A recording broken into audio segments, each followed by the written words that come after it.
बिस्मिल्लाहिर्रहमानिर्रहीम। लाखों करोड़ों दुरूदो सलाम मोहम्मद मुस्तफ़ा सल्लल्लाहु अलैहि वसल्लम और आले मोहम्मद पर। मैं हूं उमर दराज गोंदल। ये जो मौजूदा हुक्मरान हैं, ये जब इन्होंने आर्मी चीफ की अपॉइंटमेंट की तो बहुत ज्यादा नारे, बहुत ज्यादा बातें जनरल आसिम मुनीर को लेके और कहा गया कि देखिए इमरान खान का हमने बंदोबस्त कर दिया है और चूंकि हमने अपनी मनपसंद तैनाती कर ली है और चूंकि इमरान खान ने जनरल आसिम मुनीर को हटाया था, तो अब देखिए जनरल आसिम मुनीर आते ही सबसे पहले इमरान खान का कबाड़ा करेंगे। लेकिन जाहिर बात है, जो हुकूमत का कबाड़ा ये मौजूदा सेटअप कर रहा है वो आप सबके सामने है। मैं आपको बुनियादी तौर पर ये बताना चाहता हूं कि कहने को एस्टैब्लिशमेंट न्यूट्रल है, वो कह रहे हैं कि हम एपॉलिटिकल हैं, हमारा कोई ताल्लुक नहीं है। लेकिन गुज़श्ता रोज आप जानते हैं कि कोर कमांडर्स कॉन्फ्रेंस हुई और उस कोर कमांडर्स कॉन्फ्रेंस में बहुत सारी बातें थी कि जिसमें इकोनॉमी भी उनका मामला था और उसके बाद मुल्क में जो इस्तेहकाम है वो भी मामला था। लेकिन इस सब के बीच में एक और खबर आई है और खबर बड़ी इंपॉर्टेंट है। खबर इस हवाले से आप ये कह सकते हैं कि शहबाज हुकूमत का बोरिया बिस्तर गोल करने या उनको उनकी रुखसती का जो सामान है वो पैदा होना शुरू हो गया है। मैं आपको खबर ये देना चाहता हूं कि हम बड़े अरसे से सुन रहे थे कि मुल्क के अंदर एक निगरान सेटअप टेक्नोक्रेट्स का आना चाहिए। फिर खबरें ये थी कि 2.5-1 साल का, क्योंकि मौजूदा सूरत हाल ये है कि इलेक्शन में ना जाएं तो भी सूरत हाल खराब है और इलेक्शन में जाएं तो भी मामला जो है वो गड़बड़ है। उसकी वजह क्या है? उसकी वजह यह है कि इस वक्त सिचुएशन ये है कि IMF पैसे नहीं दे रहा। IMF कह रहा है कि हमें इनके साथ बात नहीं करनी। आपको याद होगा चंद रोज पहले शबर जैदी ने कहा था कि इस हुकूमत और IMF के दरमियान शदीद डेडलॉक पैदा हो गया है और वो इस हुकूमत से कम बात करने को तैयार नहीं है।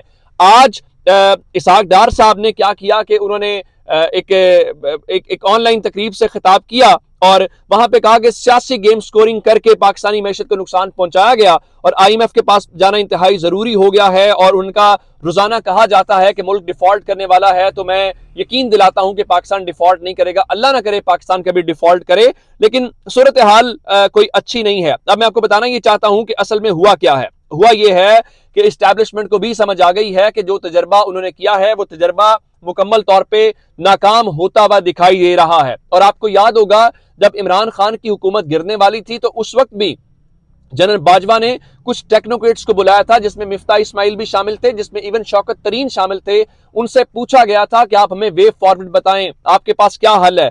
बिल्कुल इसी तरह का एक और सेटअप बनाने की कोशिश की गई है और एस्टैब्लिशमेंट ने किस किस को बुलाया है। आपने अगर जावेद चौधरी का आर्टिकल कल का पढ़ा हो तो जनरल बाजवा ने हफीज शेख की तारीफ की थी कि हफीज शेख की अप्रोच बहुत बेहतर है। इसका मतलब यह है कि फौजी हलकों के अंदर उनको पसंद किया जाता है। तो एस्टैब्लिशमेंट ने हफीज शेख, रजा बाकिर, ये वही रजा बाकिर हैं जिनको इमरान खान ने स्टेट बैंक का गवर्नर बनाया था उनको, और वो शबर जैदी जिनको इमरान खान ने FBR का चेयरमैन लगाया था उनको बुलाया है। न सिर्फ बुलाया है बल्कि उनसे मुल्क की मईशत के ऊपर ब्रीफिंग ली है। और आप जानते हैं कि शबर जैदी जैसे लोग ये सारे खुल के क्या कह रहे हैं कि हुकूमत के पास कोई प्लान नहीं है, जिसका मतलब ये है कि अब मजमूई तौर पे छुट्टी होने वाली है। और छुट्टी होने का मतलब ये है कि एस्टैब्लिशमेंट ने इनका मुतबादिल सोचना शुरू कर दिया। और आपको यही लबो लहजा अब रात को बिलावल की तकरीर के अंदर जो नाम ले रहे थे इमरान खान का, लेकिन कोस रहे थे एस्टैब्लिशमेंट को, फौज को, यानी वो कहते हैं कि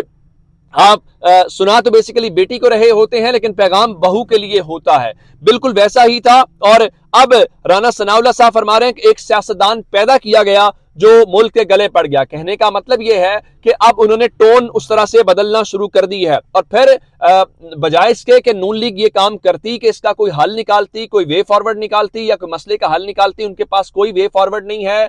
डॉलर्स पाकिस्तान का कंट्रोल नहीं हो रहा, फॉरेन रिजर्व्स गिर रहे हैं, कोई पाकिस्तान को पैसा देने को तैयार नजर नहीं आ रहा। वो कहते हैं जनाब नहीं, टीवी के ऊपर ये सारे लोग हैं। और फिर मिफ्ता इस्माइल उनकी अपनी पार्टी का बंदा है, वो क्या बात कर रहा है, उस बात को लेके आप अंदाजा इस बात से कर लीजिए कि बजाय इसके कि हकायक कौम के सामने रखे जाएं या हकीकत कौम के सामने रखी जाए, नून लीग ने लोगों के मुंह बंद करवाने का फैसला किया है। मुंह बंद करवाने का क्या फैसला किया गया है जी? मुस्लिम लीग नून की मरकजी क़यादत ने मिफ्ता इस्माइल के खिलाफ डिसिप्लिनरी एक्शन, जिसको आप इंजबाती कार्रवाई कह सकते हैं, वो करने का फैसला किया गया है।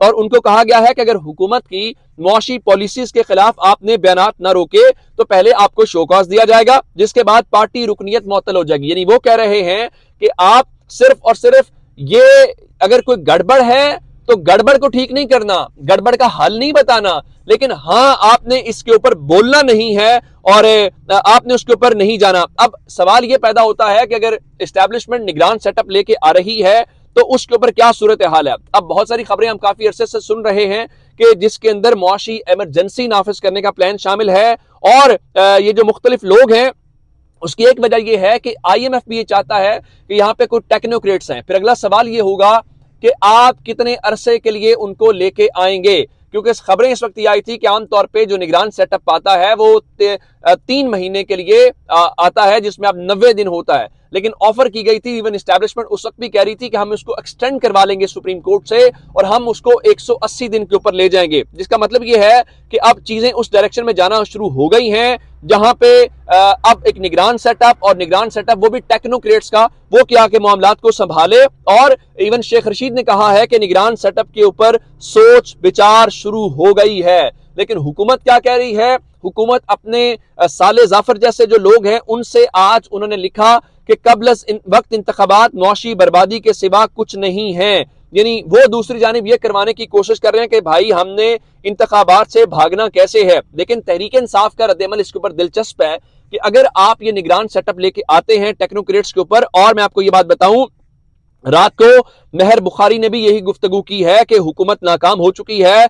6 माह से 2.5 साल तक की उबूरी हुकूमत की बाज़गश्त है, जिसके ऊपर आज फवाद चौधरी ने अपने ऑफिशियल ट्विटर हैंडल से भी इस बात की, क्योंकि उन्होंने बाकी चीजें तो नहीं बताई, उसके ऊपर उन्होंने रद्द-ए-अमल दिया है और कहा है कि हुकूमत को हटाकर तवील अरसे की टेक्नोक्रेट हुकूमत बनाना एक और इंतहाई अहमकाना सोच है। मुल्क का बहरान मुआशी से कहीं ज्यादा सियासी है। सिर्फ इमरान खान को रोकने के लिए इस तरह की स्कीमें बनाना मुल्क के मफाद को पसे पुश डालने के मुतरादिफ है।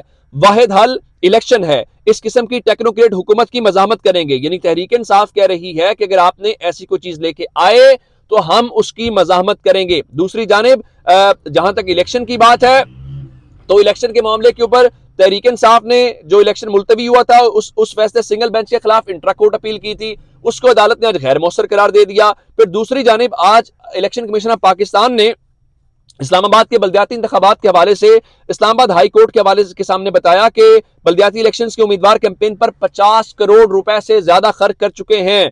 और इलेक्शन कमीशन ने आज तफसीली फैसला जारी किया। कहा देखे जी हुकूमत का इस्तेकाक है कि फहरिस्त कितनी होनी चाहिए, लेकिन इस्लामाबाद हाई कोर्ट में जो केस की समाअत हुई है उसमें वो कह रहे हैं कि इलेक्शन ना करवाना, बल्दियाती इलेक्शन इस्लामाबाद में ना होना तौहीने अदालत में आता है। लेकिन मैं आपको यकीन दिलाता हूं कि यह तौहीने अदालत नहीं होगी। उसकी वजह क्या है कि फिलहाल इमरान खान को चूंकि रोकना है, तो उस रोकने के ऊपर आप जो मर्जी कर लें, जितना मर्जी उसको चैलेंज कर लें अदालतों के अंदर, फिलहाल वहां पे कोई रिलीफ नहीं मिल रहा। बेशक आज खबरें यही आई कि जस्टिस मोहसिन अख्तर कियानी साहब जो हैं वो हुकूमत के रवैये के ऊपर शदीद बरहम दिखाई दिए और कहा कि क्या वफाकी हुकूमत पहले सोई हुई थी, 2 साल से इस्लामाबाद को लोकल गवर्नमेंट से महरूम कर रखा है। पहले PTI की दिलचस्पी नहीं है, अब इस हुकूमत की दिलचस्पी नहीं है, लेकिन वो सब और चक्रों में है।